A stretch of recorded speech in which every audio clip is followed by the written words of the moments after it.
Hello दोस्तों, मेरा नाम आरोही है और मैं दिल्ली का रहने वाला हूँ। ये कहानी साची है और यह कहानी एक ब्रह्मम राक्षस की है जिसे आप लोग जानते ही होंगे।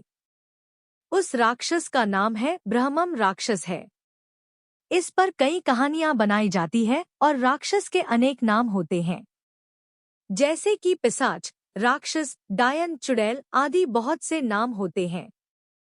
तो दोस्तों चलो मैं अपनी कहानी पर आता हूँ। हमारे गांव में एक ब्राह्मण रहते हैं जिनका नाम दुर्जन सिंह है। दुर्जन सिंह को लोग दुर्जन जी कहकर बुलाते हैं। उनके घर से कुछ दूरी पर एक खेत था। उस खेत में एक बहुत बड़ा बरगद का पेड़ था। वह बरगद का पेड़ बहुत पुराना था। कुछ समय के बाद उन्होंने उस खेत पर घर बनाने की सोची। पहले वाला घर बहुत छोटा होने की वजह से उन्होंने खेत पर घर बनाने की सोची।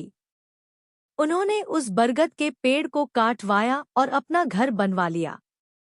कुछ दिन तो ठीक ठाक चला, पर कुछ दिन बाद दुर्जन जी बड़े परेशान रहने लगे। वह कभी पूजा करते और कभी नहीं। तो उनकी बीवी ने उनके बदले स्वभाव को देखकर पूछा कि तुम आजकल पूजा नहीं करते हो और आजकल बदले बदले से रहते हो, कभी बच्चों को डांटते रहते हो, तुम्हें हुआ क्या है? दुर्जन जी के चेहरे पर मुस्कान आई और वह कहने लगे, मेरे घर को तोड़कर अपना घर तो बना लिया है और इसे क्या पूजा करने के लिए कह रही हो? मैं ही तो भगवान हूँ। इसे पूजा करने की कोई जरूरत नहीं है। वो कभी दांत मिचते, कभी बड़े प्यार से बोलते, कभी आंखें लाल तो कभी सही हो जाते। उनकी बीवी के शक हो गए कि जरूर किसी का साया है और वो बातें ऐसे नहीं करते हैं जैसे कि उनके अंदर से दो लोग बोल रहे हों। तब उनकी बीवी ने उनको बिठाकर हनुमान चालीसा पढ़ने लगी। वो सोच रही थी अगर कोई होगा तो भाग जाएगा, पर दुर्जन जी पर उसका कोई असर नहीं पड़ा रहा था। वह एक टक लगाए देखे जा रहे थे। उनकी बीवी काफी मंत्र और गायत्री मंत्र पढ़े। तभी दुर्जन जी की आंखें लाल हुई और कहने लगे कि मैं किसी से नहीं डरने वाला नहीं हूँ और तू क्या समझ रही है, मैं इसे ऐसे नहीं छोड़ने वाला हूँ। तब तक उसका छोटा बच्चा वहां आ गया। दुर्जन जी ने उसे जोर से पकड़कर अपनी तरफ खींचा लिया और ऐसा लग रहा था कि उसके सिर को कच्चा ही चबा जाएंगे।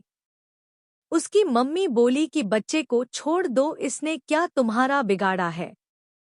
दुर्जन जी की पत्नी ने अपने बच्चे को अपनी तरफ खींच लिया।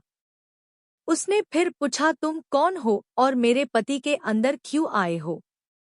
आप हमसे क्या चाहते हो? आप हो कौन? तब उसने कहा कि अगर अपना भला चाहती हो तो बरगद के पेड़ लगाओ, जितना भी हो सके पेड़ लगाओ, फिर मैं बताऊंगा कि मैं कौन हूँ और फिर मैं चला जाऊंगा। तब दुर्जन जी की बीवी ने 101 पेड़ बरगद के लगाए। एक दिन उसकी पत्नी ने देखा कि आज दुर्जन जी सुबह उठकर पूजा पाठ करके आ चुके हैं। तब दुर्जन जी के अंदर जो साया था उसने बोला, मैं तुम्हारे पति को आज छोड़ के जा रहा हूँ। तुम सदा सुखी रहो, तुम्हारे आचार विचार बहुत अच्छे हैं। मैं ब्रह्मम राक्षस हूँ। वैसे मैं किसी को नहीं छोड़ता और न ही किसी से डरता हूँ। तुम्हारे पति ने मेरे बरगद को काट दिया था जिस पर मैं हजारों सालों से रह रहा था। मुझे गुस्सा तो आया, पर मैं तुम्हारी अच्छाई के कारण मैंने इन्हें छोड़कर जा रहा हूँ। तुम्हारे पति को छोड़कर तब दुर्जन जी अचानक सही हो गए। तब दुर्जन जी की बीवी की आंखों से आंसू निकल आए। तो दोस्तों, अगर बुरे के साथ अगर तुम अच्छा करोगे तो एक दिन वह भी अच्छा हो जाता है। प्लीज लाइक और सब्सक्राइब करना ना भूले।